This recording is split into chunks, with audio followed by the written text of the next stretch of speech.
When working with Excel, it is important to know the correct input parameters and syntax of the formula.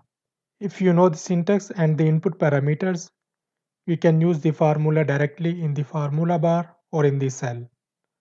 However, if you don't know the syntax or input parameters, the insert function is of great help.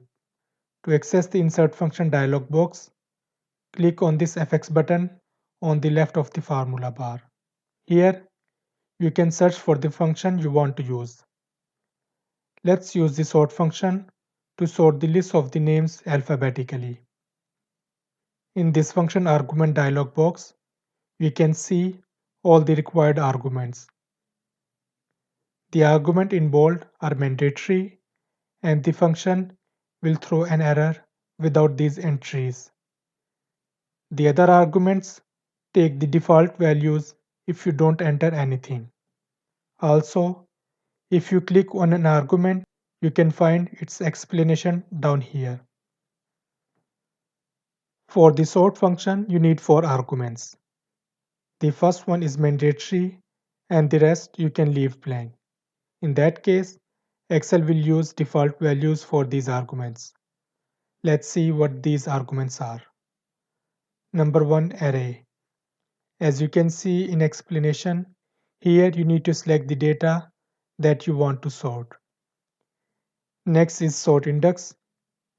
If you have multiple columns or rows, you can use the sort index to specify which column or row to sort by. Then sort order. It determines whether you want to sort the data in ascending or descending order. A value of 1 indicates ascending order, while -1 indicates descending order. The default value is -1. Finally, by column, specify whether you want to sort by column or row.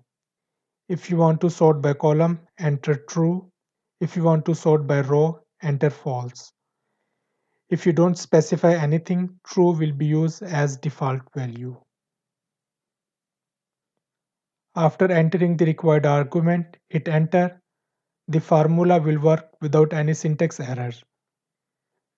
The insert function can prevent errors if you are unfamiliar with the formula.